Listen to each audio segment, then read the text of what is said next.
안녕하세요. 32살 이민정입니다. 낳은 정과 기른 정, 두 어머니 사이에서 겪어야 했던 가슴 아픈 법정 다툼 사연을 보내드립니다. 비릿한 생선 냄새가 진동하는 시장통 한 구석, 그곳이 민정 씨가 기억하는 세상의 전부였습니다. 축축하게 젖은 바닥과 시끌벅적한 흥정 소리 사이로 57살의 순자 씨는 오늘도 쪼그려 앉아 고등어배를 가르고 있었습니다. 찬물에 퉁퉁 불어터진 엄마의 손가락 마디는 굵고 거칠었죠. 민정 씨는 퇴근길에 엄마의 가게에 들렀습니다. 멀끔한 정장 차림으로 시장 바닥을 밟는 게 미안해 구두굽이 닿지 않도록 조심조심 걸음을 옮겼습니다. 엄마, 오늘은 좀 일찍 들어가지 그래요? 날도 추운데. 민정 씨가 걱정스레 묻자 순자 씨는 고무장갑 낀 손으로 이마에 땀을 훔치며 환하게 웃었습니다. 그녀의 앞치마는 온통 생선 비늘 투성이었지만 딸을 보는 눈빛만큼은 세상 그 무엇보다 맑고 따뜻했습니다. 아이고, 우리 선생님 오셨네. 얼른 들어가라. 여기 냄새 배면 안 좋아. 내 이것만 팔고 금방 갈게. 순자 씨는 딸의 옷에 혹여나 비린내라도 묻을까봐 손사래를 쳤습니다. 민정 씨는 그런 엄마가 안쓰러워 따뜻한 캔 커피 하나를 쥐어주고는 돌아설 수밖에 없었죠. 가난했지만 서로를 끔찍이 아끼는 모녀였습니다. 순자 씨가 평생 생선을 팔아 민정 씨를 대학 공부까지 시키고 번듯한 선생님으로 키워낸 건 시장 사람 모두가 아는 자랑거리였습니다. 그런데 그 평화롭던 일상을 깨뜨린 건 시장 입구에 멈춰선 검은색 고급 세단 한 대였습니다. 흙탕물이 튈까봐 사람들이 힐끔거리는 사이 운전기사가 뒷문을 열었고 한 중년 여인이 내렸습니다. 우아한 코트에 명품 가방을 든 그녀는 시장과는 전혀 어울리지 않는 이질적인 존재였죠. 그녀는 코를 막고 미간을 찌푸리며 시장통을 걸어 들어왔습니다. 마치 더러운 오물이라도 밟은 듯한 표정으로 말이죠. 민정 씨는 본능적으로 걸음을 멈추고 그 여인을 바라봤습니다. 묘한 기시감이 들었기 때문입니다. 여인은 정확히 순자 씨의 좌판 앞에 멈춰 섰습니다. 생선을 다듬던 순자 씨가 고개를 들어 손님을 맞이하려던 찰나 여인의 입에서 날카로운 비명 같은 한마디가 터져나왔습니다. 여기 있었구나. 내 딸을 훔쳐간 도둑년. 순자 씨의 손에서 고등어가 미끄러져 바닥으로 툭 떨어졌습니다. 주변 상인들의 시선이 일제히 두 사람에게 꽂혔죠. 순자 씨는 사색이 된 얼굴로 자리에서 벌떡 일어났지만 입술만 파르르 떨 뿐 아무 말도 하지 못했습니다. 그 모습은 마치 오랫동안 두려워하던 심판의 날을 마주한 죄인의 얼굴 같았습니다. 당신이 어떻게 여길? 순자 씨의 떨리는 목소리가 들리자 여인은 싸늘한 눈빛으로 순자 씨를 노려보며 다가왔습니다. 그리고 그 곁에 얼어붙은 듯 서 있는 민정 씨에게 시선을 돌렸죠. 머리부터 발끝까지 민정 씨를 훑어내리는 그 여인의 눈빛에는 탐욕과 그리움, 그리고 알 수 없는 분노가 뒤섞여 있었습니다. 민정아, 내가 내 엄마란다. 저 여자가 30년 전에 널 유괴해서 이곳으로 도망친 거야. 청천벽력 같은 소리였습니다. 민정 씨는 믿을 수 없다는 듯 엄마를 돌아봤습니다. 평소라면 무슨 미친 소리냐며 소금이라도 뿌렸을. 엄마가 지금은 고개를 푹 숙인 채 굵은 눈물만 뚝뚝 흘리고 있었습니다. 그 침묵이, 그 무기력한 눈물이 민정 씨의 가슴을 철렁 내려앉게 만들었습니다. 그때였습니다. 시장 입구에서 요란한 사이렌 소리가 울리며 경찰차 2대가 들이닥쳤습니다. 김순자 씨, 미성년자 약취 및 유인 혐의로 긴급 체포합니다. 경찰들이 순자 씨의 양팔을 붙들었습니다. 거친 생선 비늘이 묻은 엄마의 앞치마 위로 차가운 수갑이 채워졌습니다. 민정 씨는 비명을 지르며 경찰을 막아서려 했지만 순자 씨는 오히려 담담한 목소리로 딸을 제지했습니다. 민정아, 따라가지 마라. 엄마가 미안해. 그것이 마지막이었습니다. 순자 씨는 변명 한마디 없이 경찰차에 태워졌고 홀로 남겨진 민정 씨의 곁에는 낯선 향수 냄새를 풍기는 친모만이 승리자처럼 서 있었습니다. 비릿한 시장통의 바람이 그날따라 유독 차갑게 민정 씨의 뺨을 때렸습니다. 30년을 믿어온 세상이 단 한순간에 무너져 내리고 있었습니다. 경찰서 조사실의 공기는 시장통의 비릿한 활기와는 정반대로 서늘하고 건조했습니다. 창백한 형광등 불빛 아래 앉아 있는 순자 씨는 한없이 작고 초라해 보였죠. 억센 생선 장사로 다져진 어깨가 오늘따라 유독 굽어 있었고 수갑이 채워진 손목 위로 비늘 묻은 알치마가 처량하게 걸쳐져 있었습니다. 담당 형사가 서류를 넘기며 무미건조한 목소리로 물었습니다. 김순자 씨 30년 전 강남구 주택가 대문 앞에서 당시 이세였던 피해자를 데려간 사실 인정합니까? 유리병 너머에서 이 장면을 지켜보던 민정 씨는 숨을 멈췄습니다. 당연히 아니라고, 길을 잃고 울고 있는 아이를 데려다 키운 것뿐이라고 소리칠 줄 알았거든요. 평소 시장에서 콩나물값 500원에도 목청을 높이며 억척스럽게 살던 엄마였으니까요. 하지만 순자 씨의 입에서 나온 말은 민정 씨의 기대를 산산조각 내버렸습니다. 네, 제가 그랬습니다. 제가 죄인입니다. 순자 씨는 바닥만 응시한 채 힘없이 대답했습니다. 변명도 억울하다는 호소도 없었습니다. 그저 모든 것을 체념한 사람처럼 툭 내뱉은 그 한마디가 민정 씨의 가슴에 비수처럼 꽂혔습니다. 민정 씨가 울부짖으며 조사실 문을 두드렸지만 경찰들이 그녀를 가로막았습니다. 엄마, 왜 거짓말해? 아니잖아. 나 버려진 애였잖아. 엄마가 나 살려준 거잖아. 민정 씨의 절규에도 순자 씨는 끝내 고개를 들지 않았습니다. 딸의 눈을 마주할 용기가 없는 건지 아니면 정말로 숨겨둔 죄가 있는 건지 알 수 없는 무거운 침묵만이 흘렀죠. 그때 조사실 구석 의자에 앉아 우아하게 손수건으로 눈가를 찍어내던 친모 인숙 씨가 일어섰습니다. 그녀는 다가와 떨고 있는 민정 씨의 어깨를 감싸주었습니다. 민정아, 이제 그만하자. 진실은 다 밝혀졌잖니.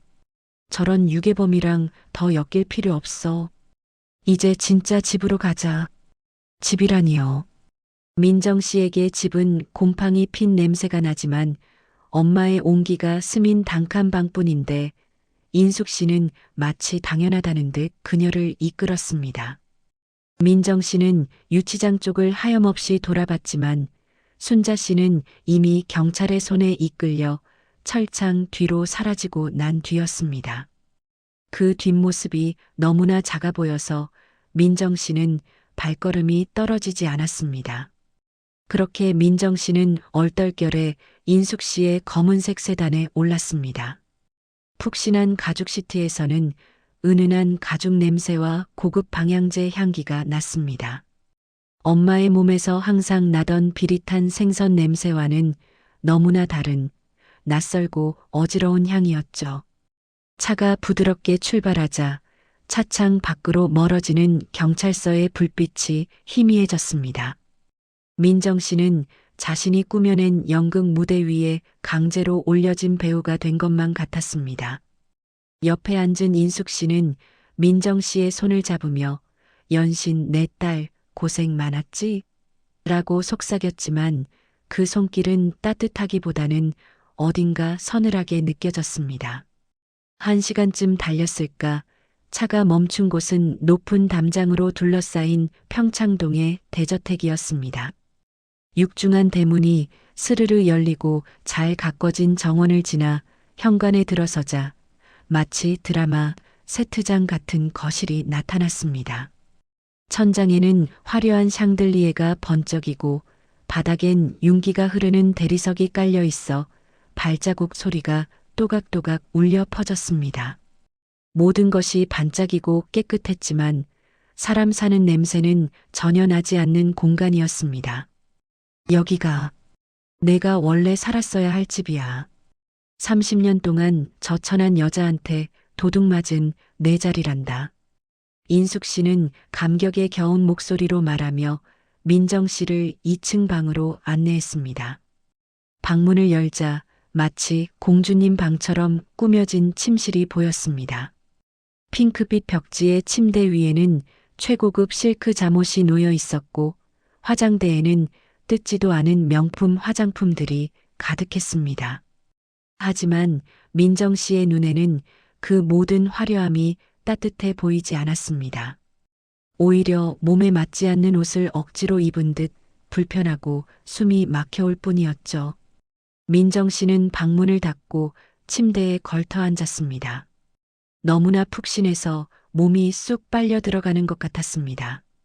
방금 전까지 시장 바닥을 밟던 구두를 벗어놓고 맨발을 내려다보니 발가락 끝에 아직 닦이지 않은 시장의 흙탕물이 조금 묻어 있었습니다. 하얀 양털 러그 위에 묻은 그 흙 자국이 민정 씨의 처지 같았습니다. 정말 엄마가 날 유괴한 걸까? 나를 그토록 사랑했던 엄마가 범죄자라고? 창밖에는 차가운 겨울비가 추적추적 내리기 시작했습니다. 지금쯤 유치장의 차가운 시멘트 바닥에 웅크리고 앉아있을 순자 씨 생각에 민정 씨는 비단 이불을 꽉 움켜쥐었습니다.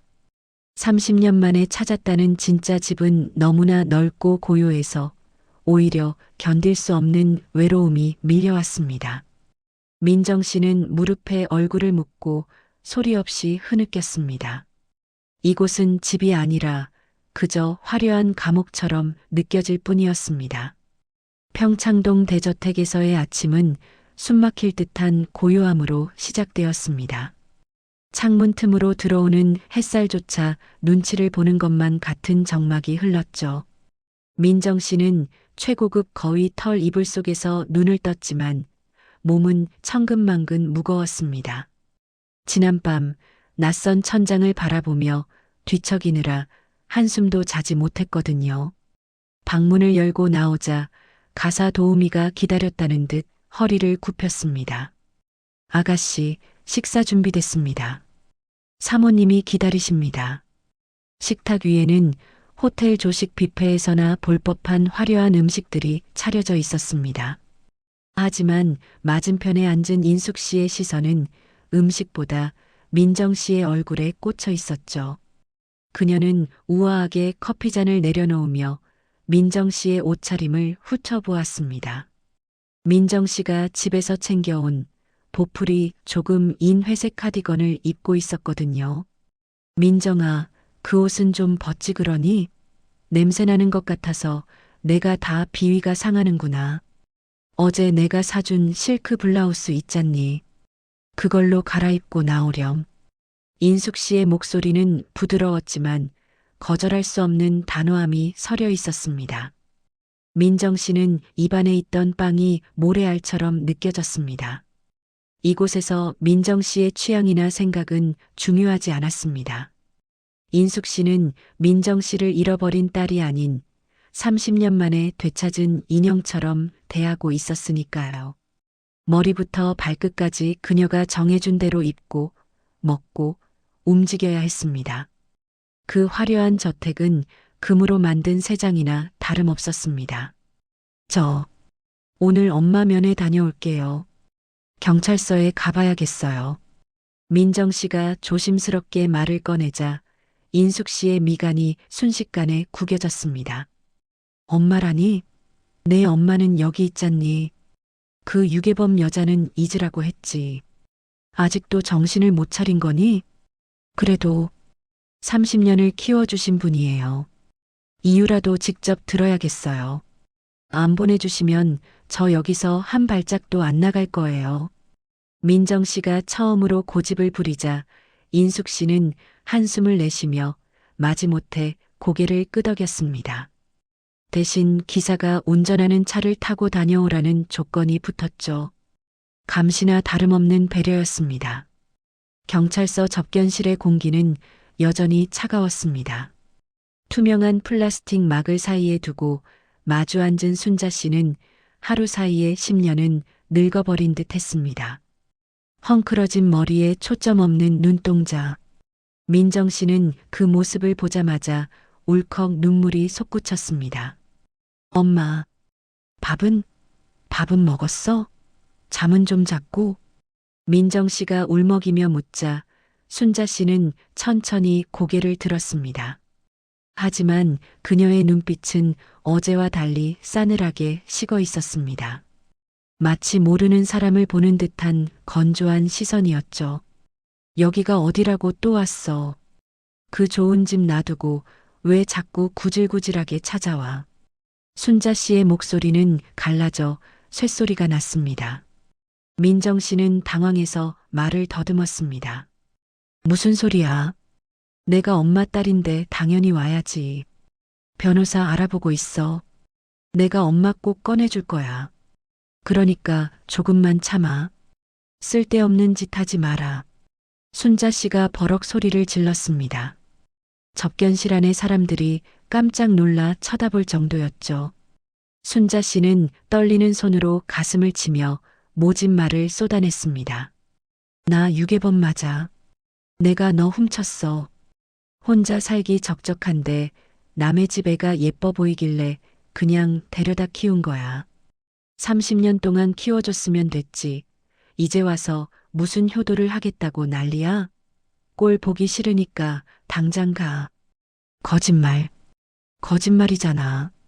엄마 그런 사람 아니잖아. 나 다 알아. 나 위해서 그러는 거지.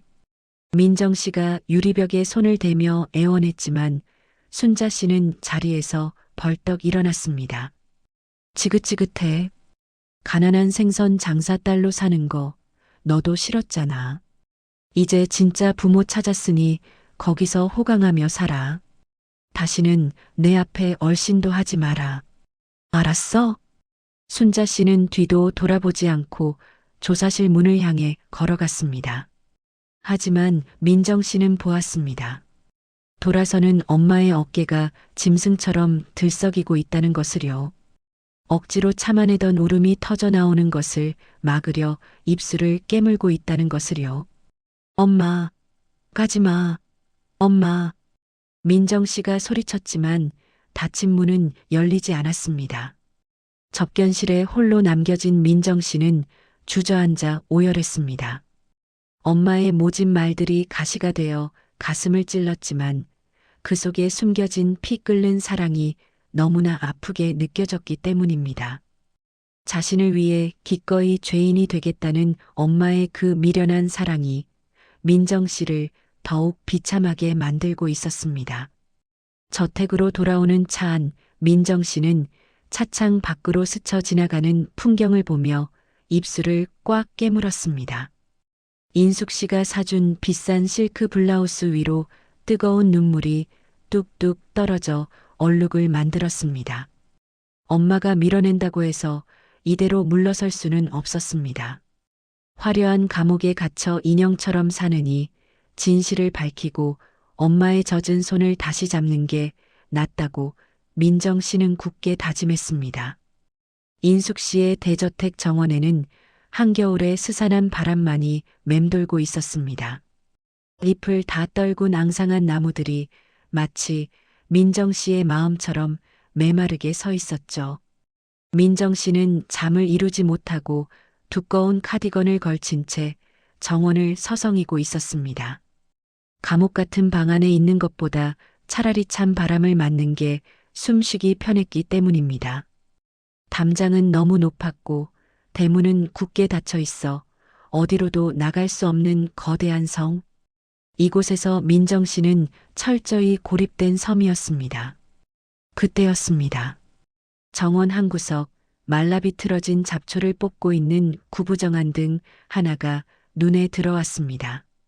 이 집에서 40년 넘게 일했다는 귀가 조금 어두운 정원 관리인 할머니였습니다. 다른 고용인들이 민정 씨를 어려워하며 피하는 것과 달리 이 할머니는 민정 씨가 지나갈 때마다 묘한 눈빛으로 빤히 쳐다보곤 했었죠.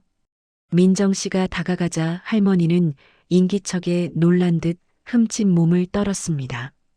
할머니, 추운데 왜 이러고 계세요? 들어가시지.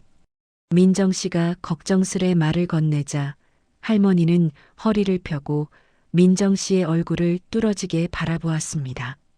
깊게 패인 주름 사이로 복잡한 감정이 스쳐 지나갔습니다. 할머니는 주위를 두리번거리더니 민정 씨의 소매를 덥석 잡고 구석진 나무 뒤로 이끌었습니다. 거칠고 투박한 손길이었지만 그 손끝은 사시나무 떨듯 떨리고 있었습니다.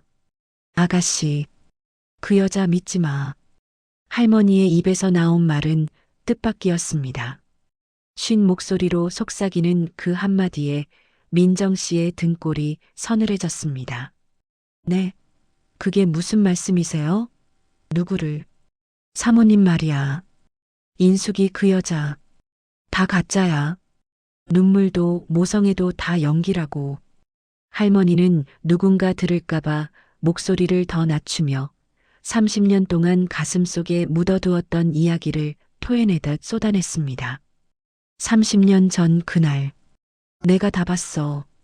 아가씨가 사라진 날 그 여자는 울지 않았어. 오히려 속이 시원하다는 듯이 웃고 있었다고. 경찰이 오기 전에 아가씨 물건들을 죄다 쓰레기장에 내다 버리라고 시킨 게 바로 그 여자야. 민정 씨는 숨을 쉴 수가 없었습니다. 머리를 한 대 세게 얻어맞은 듯 멍해졌죠. 자신을 잃어버리고 30년을 눈물로 보냈다는 친모의 고백과는 정반대의 이야기였으니까요. 그럴 리가요. 엄마는 절 찾으려고 평생을 헤맸다고 했어요. 제 방도 그대로 두셨고, 그건 다 쇼야. 남들 보라고 꾸며놓은 거라고. 아가씨가 없어지고 나서 그 여자가 뭐라고 했는지 알아? 이제야 알터니가 빠졌다고 했어. 핏덩이 같은 자식을 짐승 보듯 했던 여자야. 그런데 이제 와서 엄마 노릇을 하려 든다니 내 눈에 흙이 들어가기 전엔 못 봐. 할머니의 눈에는 분노와 두려움이 일렁였습니다. 치매기가 있다고 무시당하던 할머니였지만 지금 이 순간만큼은 그 누구보다 또렷하고 확신에 찬 눈빛이었습니다. 민정 씨의 머릿속에서 퍼즐 조각들이 제멋대로 흩어지기 시작했습니다. 순자 씨를 보자마자 도둑년이라며 악을 쓰던 인숙 씨의 모습, 그리고 딸을 찾았다는 기쁨보다는 소유물을 되찾은 듯한 태도, 그 모든 것이 섬뜩하게 맞춰지는 기분이었습니다. 그때 저택 현관문이 열리며 날카로운 목소리가 정적을 깼습니다. 거기 누구니? 민정이 너 거기서 뭐하니? 인숙 씨였습니다. 2층 테라스에서 아래를 내려다보는 그녀의 실루엣이 거대한 그림자처럼 정원을 덮쳤습니다. 할머니는 소스라치게 놀라며 잡고 있던 민정 씨의 손을 뿌리치고는 허겁지겁 정원 구석으로 도망치듯 사라졌습니다. 민정 씨는 쿵쾅거리는 심장을 부여잡고 천천히 고개를 들어 2층을 올려다보았습니다. 역광 때문에 표정은 보이지 않았지만 인숙 씨가 뿜어내는 기운은 싸늘하기 그지없었습니다. 민정 씨는 주먹을 꽉 쥐었습니다. 화려한 가면 뒤에 숨겨진 진짜 얼굴을 본 것만 같아 온몸에 소름이 돋았습니다. 엄마를 감옥에 보낸 이 여자가 정말 나를 사랑해서 찾은 게 맞을까? 아니면 또 다른 목적이 있는 건 아닐까? 의심의 싹이 민정 씨의 가슴 속에서 독버섯처럼 피어오르기 시작했습니다. 폭풍은 아직 끝나지 않았습니다. 아니, 이제야 비로소 진짜 폭풍이 몰아치려 하고 있었습니다. 법정의 공기는 무겁고 차가웠습니다. 마치 보이지 않는 거대한 벽이 사람들을 짓누르고 있는 것 같았죠. 피고인석에 앉은 순자 씨는 며칠 사이 더 작아진 듯 했습니다. 헐렁한 수의를 입고 고개를 푹 숙인 채 떨고 있는 어깨가 애처로워 보였습니다. 방청석 맨 앞줄에 앉은 민정 씨는 입술을 깨물며 그 뒷모습을 지켜봤습니다. 옆자리에는 인숙 씨가 최고급 정장을 차려입고 피해자로서의 슬픔을 가장한 채 우아하게 앉아 있었죠. 그녀는 때때로 손수건으로 눈가를 훔치는 신용을 하며 재판부의 동정을 샀습니다. 재판이 시작되자 인숙 씨 측 변호사는 거침없이 순자 씨를 몰아붙였습니다. 피고인은 30년 전 부유한 가정에서 자라던 피해자를 자신의 욕심을 채우기 위해 납치했습니다. 남의 귀한 자식을 훔쳐다가 시장 바닥에서 생선이나 팔게 만든 파렴치한 범죄자입니다. 맞습니까? 변호사의 날카로운 목소리가 법정을 울렸습니다. 순자 씨는 바르르 떨리는 손을 꽉 쥐더니 기어들어가는 목소리로 대답했습니다. 네, 맞습니다. 제가 다 잘못했습니다. 순자 씨는 약속이라도 한 듯 모든 혐의를 인정했습니다. 민정 씨를 위해 자신이 악역을 자처하기로 결심한 게 분명했죠. 방청석에서는 혀를 차는 소리와 비난의 수군거림이 터져나왔습니다. 민정 씨는 가슴이 미어지는 것 같아 고개를 들 수 없었습니다. 인숙 씨는 그제야 만족스러운 듯 입가에 묘한 미소를 띄었습니다. 하지만 균열은 예상치 못한 곳에서 시작되었습니다.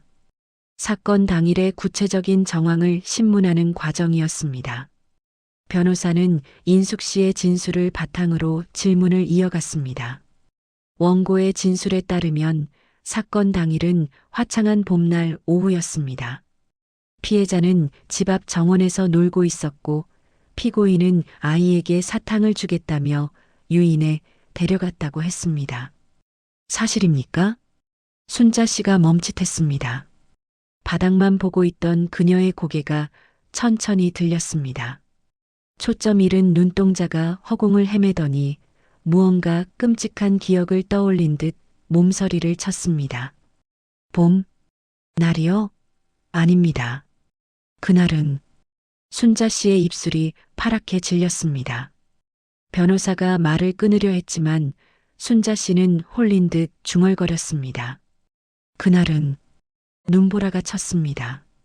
아주 추운 겨울밤이었어요. 아이는 얇은 베넷 저고리 하나만 입고 쓰레기장에 순간 법정 안에 정적이 감돌았습니다. 사람들의 시선이 일제히 순자 씨에게 쏠렸습니다. 변호사는 당황한 기색이 역력했습니다. 인숙 씨의 표정도 순식간에 굳어졌죠. 봄날의 정원에서 유괴당했다는 주장과 한겨울 눈보라 치는 쓰레기장에서 발견했다는 기억. 두 진술은 계절부터 상황까지 모든 것이 완전히 엇갈리고 있었습니다. 피고인, 지금 무슨 소리를 하는 겁니까? 기억이 오락가락합니까? 쓰레기장이라니요. 변호사가 윽박질렀지만 한 번 터진 순자 씨의 기억은 멈추지 않았습니다. 그녀는 마치 30년 전 그날로 돌아간 사람처럼 울먹이며 말을 이었습니다. 아니에요. 분명히 겨울이었어요.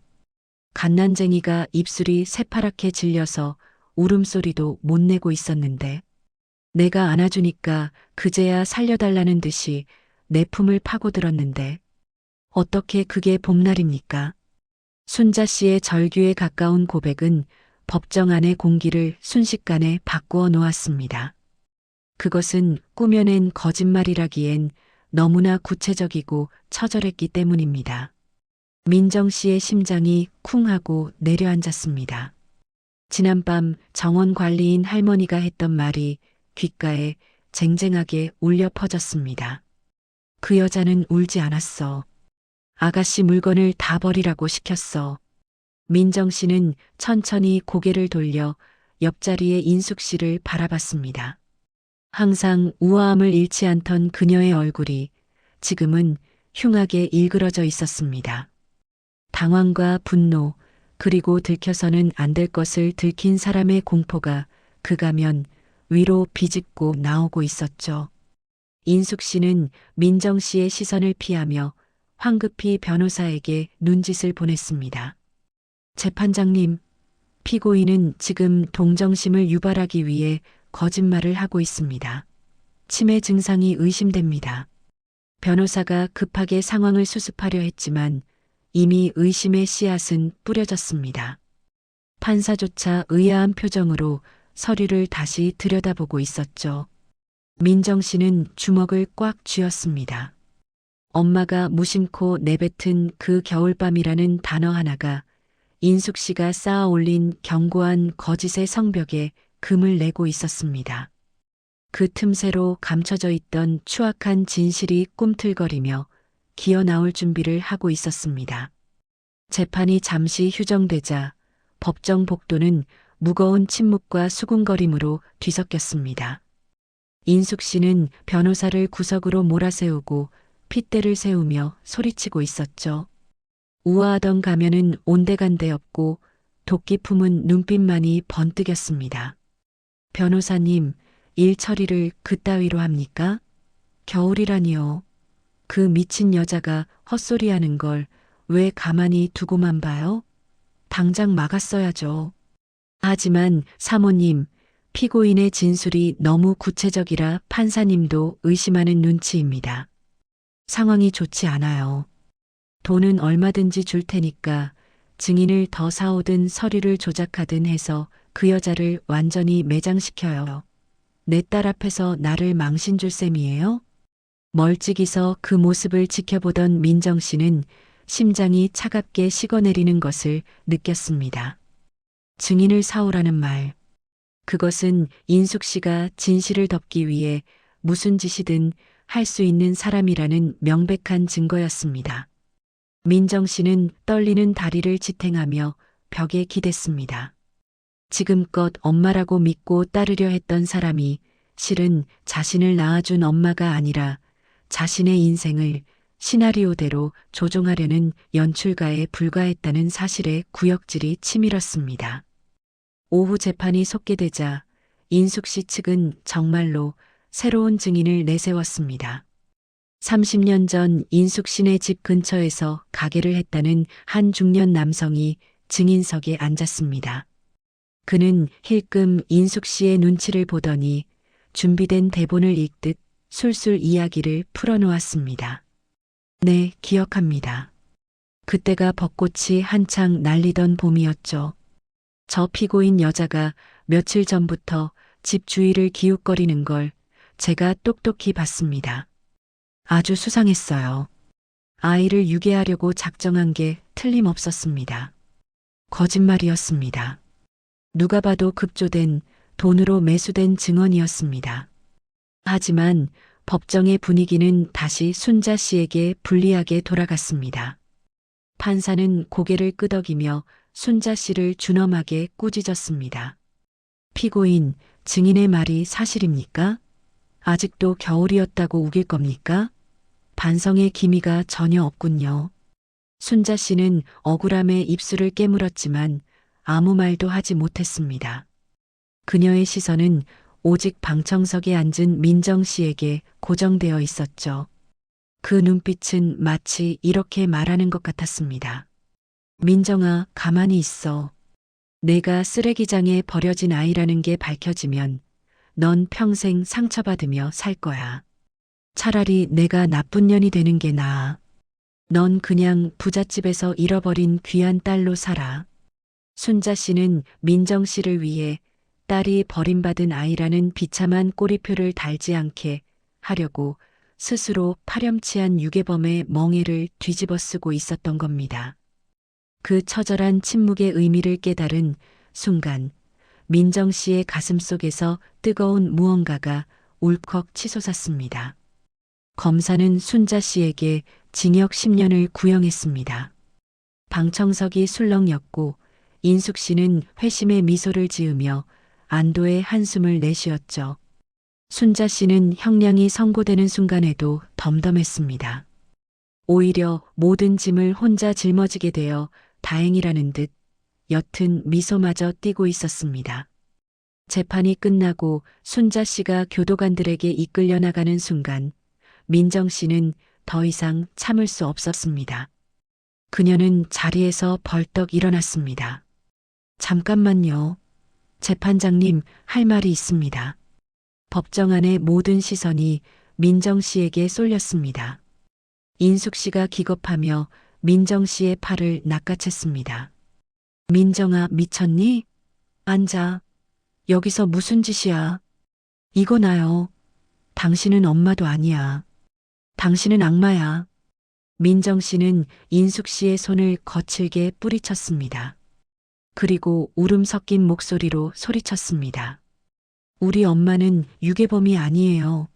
증거가 있어요.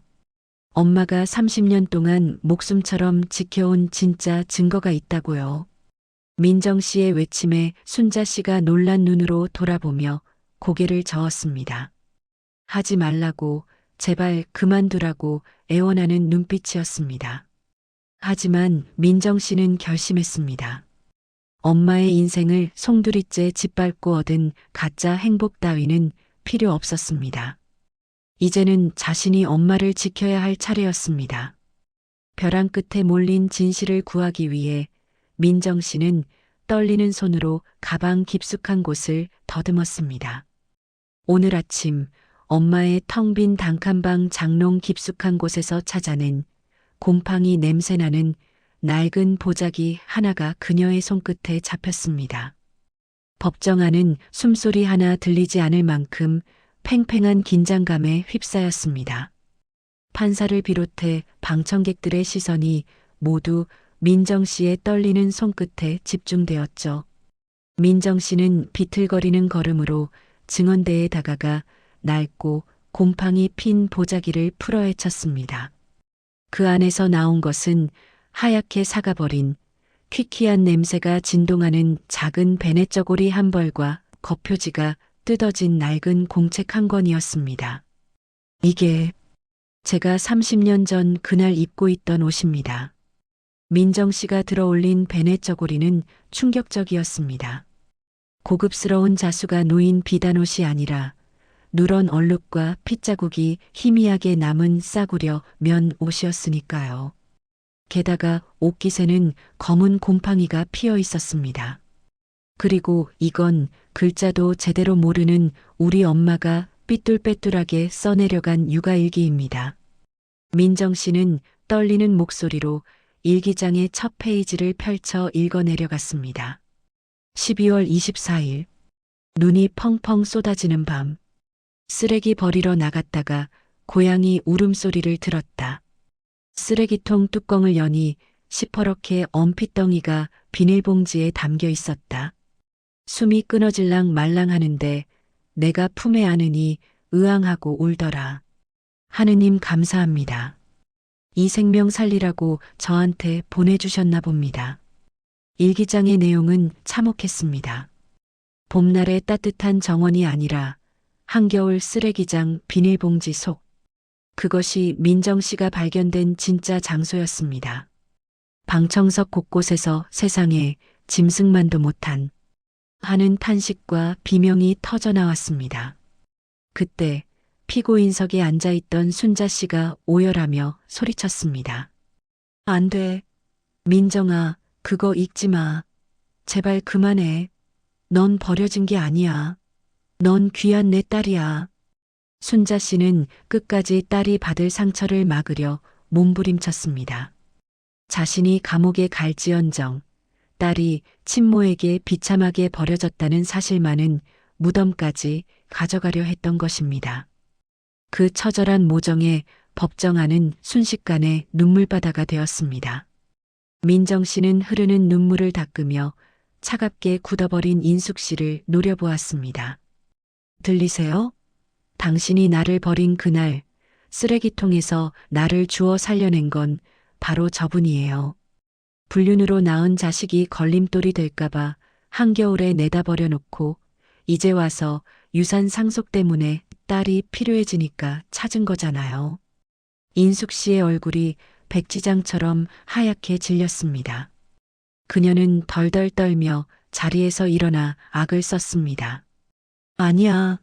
저건 다 조작된 거야. 저 미친년이랑 짜고 나를 모함하는 거라고. 하지만 결정적인 증거는 일기장 뒤편에 붙어 있던 낡은 사진 한 장이었습니다. 30년 전 젊은 인숙 씨가 갓난아이를 안고 찍은 사진. 그 사진 속 아이가 입고 있는 베네 저고리의 무늬는 민정 씨가 들고 있는 곰팡이 핀 옷과 정확히 일치했습니다. 인숙 씨가 아이를 버리기 전 마지막으로 남겨둔 기념사진이 역설적이게도 그녀의 범죄를 증명하는 결정적 증거가 된 셈이죠. 판사는 사진과 베네 저고리를 번갈아 확인하더니 싸늘한 눈빛으로 인숙 씨를 내려다보았습니다. 원고, 이 사진 속 아이가 입은 옷과 증거물의 특징이 일치합니다. 그래도 계속 부인하시겠습니까? 인숙 씨는 다리에 힘이 풀린 듯 그 자리에 주저앉았습니다. 그녀의 화려한 명품 옷과 가방이 바닥에 나뒹굴었습니다. 모든 거짓이 벗겨진 그녀의 얼굴은 추악하고 초라하기 그지없었죠. 순자 씨는 수갑찬 손으로 얼굴을 가린 채 엉엉 소리 내어 울었습니다. 30년의 세월, 딸에게 넌 쓰레기통에서 주워왔다는 말을 차마 할 수 없어 가슴에 묻어두었던 그 썩어 문드러진 진실이 마침내 세상 밖으로 드러난 순간이었습니다. 민정 씨는 증언대에서 내려와 엄마에게 달려가 철창 너머로 손을 뻗었습니다. 엄마, 미안해. 나 때문에 엄마가 죄인 될 뻔했어. 엄마가 나 살려준 은인인데 그것도 모르고. 두 모녀는 법정이 떠나가라 서로를 부둥켜 안고 통곡했습니다. 그 눈물은 그동안의 오해와 아픔을 씻어내는 뜨거운 화해의 강물이 되어 흘렀습니다. 가짜 모성애가 무너진 자리에는 피보다 진한 진짜 사랑만이 오롯이 남아 빛나고 있었습니다. 재판이 끝나고 법정을 나서는 길 공기는 전보다 훨씬 차갑게 느껴졌지만 제 마음은 그 어느 때보다 뜨거웠습니다. 화려한 명품으로 치장했던 인숙 씨는 아동유기 및 무고죄 혐의로 즉시 입건되어 경찰 조사를 받게 되었습니다. 수갑을 차고 끌려가면서도 내 변호사 불러 라고 고래고래 소리를 지르는 그녀의 뒷모습은 처참하다 못해 추악해 보였죠. 기자들이 몰려들어 플래시를 터뜨렸지만 저는 눈길 한 번 주지 않았습니다. 제 눈에는 오직 낡은 수의를 벗고 본래의 허름한 몸빼 바지로 갈아입은 작고 초라한 우리 엄마 순자 씨만 보였으니까요. 엄마 가자. 집에 가자. 제가 내민 손을 엄마는 쭈뼛거리며 잡지 못했습니다. 거칠고 투박한 손, 생선 비린내가 배어 아무리 씻어도 지워지지 않는 그 손이 부끄러웠던 탓이겠죠. 저는 그런 엄마의 손을 덥석 잡아 제 볼에 비비며 활짝 웃었습니다. 아이고, 우리 딸 얼굴 상한 것 좀 봐라. 그 부잣집에서 밥도 제대로 못 얻어먹은 게야? 엄마는 감옥에서 갓 나온 자신의 처지는 생각도 안 하고 며칠 새 야윈 제 얼굴만 쓰다듬으며 걱정했습니다. 그 투박한 손길에서 전해지는 까칠한 감촉이 인숙 씨의 집에서 느꼈던 그 어떤 부드러운 실크보다 더 따뜻하고 포근했습니다. 우리는 택시를 타고 다시 그 비좁고 냄새나는 시장통 단칸방으로 돌아왔습니다. 문을 열자 훅 끼쳐오는 곰팡이 냄새와 매주 띄우는 냄새. 며칠 전까지만 해도 지긋지긋하다 여겼던 그 냄새가 오늘은 세상에서 가장 향기로운 고향의 냄새처럼 느껴져 코끝이 찡해졌습니다. 배고프지? 엄마가 얼른 밥 안 쳐줄게. 된장찌개 보글보글 끓여서 금방 먹자. 엄마는 오자마자 옷도 갈아입지 않고 부엌으로 향했습니다. 쌀을 씻는 엄마의 등은 굽어 있었고 달그락거리는 그릇 소리는 요란했지만 그 소리가 저에게는 살아있음을 느끼게 해주는 생명의 소리 같았습니다. 저는 부엌으로 따라 들어가 엄마의 등 뒤에서 와락 껴안았습니다. 엄마, 미안해. 그리고 고마워. 나 안 버리고 살려줘서. 나 이렇게 잘 키워줘서 정말 고마워. 제 말에 쌀을 씻던 엄마의 어깨가 들썩이기 시작했습니다. 아니야. 내가 고맙지. 쓰레기통 옆에서 죽어가던 핏덩이가 이렇게 커서 애미 누명도 벗겨주고 내가 너 덕분에 산다. 내가 내 목숨이고 내 전부야. 엄마는 물 묻은 손으로 제 손을 감싸쥐며 하염없이 눈물을 흘렸습니다. 우리는 좁은 부엌 바닥에 주저앉아 서로를 부둥켜 안고 한참을 울었습니다. 낳아준 엄마는 저를 차가운 겨울밤 쓰레기통에 버렸지만 피 한 방울 섞이지 않은 이 여자는 저를 가슴으로 낳아 30년을 지극정성으로 길러냈습니다. 누가 진짜 엄마인지는 물어볼 필요조차 없는 일이었습니다. 그날 저녁 우리는 칠이 다 벗겨진 낡은 양은 밥상에 마주 앉았습니다. 반찬이라곤 김치와 콩나물 무침 그리고 두부 몇 조각 넣은 된장찌개가 전부였지만 그 밥상은 평창동 대저택의 사내진미보다 훨씬 맛있고 배불렀습니다. 뜨끈한 국물 한 숟가락에 얼어붙었던 몸과 마음이 사르르 녹아내리는 것만 같았죠. 민정아, 내일은 시장 나가서 제일 좋은 고등어 한 마리 구워줄게. 우리 딸 좋아하는 거니까. 응, 엄마. 나 내일부터 다시 엄마 가게 나갈 거야. 주말엔 도와줄게. 아이고, 선생님이 무슨 생선 장사를 해. 냄새 배게. 엄마는 손사래를 쳤지만 입가에는 숨길 수 없는 미소가 번졌습니다. 저는 이제 압니다. 화려한 저택이나 비싼 옷, 피로 맺어진 혈연보다 더 중요한 건 서로를 위해 기꺼이 희생하고 아파할 줄 아는 마음이라는 것을요. 비록 가진 것 없이 가난하고 남들은 비린내 난다고 코를 막고 지나가는 삶일지라도 엄마와 함께하는 이곳이 저에게는 세상에서 가장 따뜻한 천국입니다. 저는 앞으로도 평생 이 냄새나는 단칸방에서 순자 씨의 딸로 살아갈 겁니다. 나은 정보다 무서운 길은 정, 아니 그보다 더 위대한 사랑의 정을 가슴에 품고서 말이죠. 지금까지 제 긴 이야기 들어주셔서 감사합니다. 혹시 지금 곁에 계신 어머니의 손이 거칠어졌다면 오늘 밤엔 꼭 한번 따뜻하게 잡아주세요. 그 거친 손이 바로 여러분을 지켜온 세상에서 가장 아름다운 방패니까요. 감사합니다.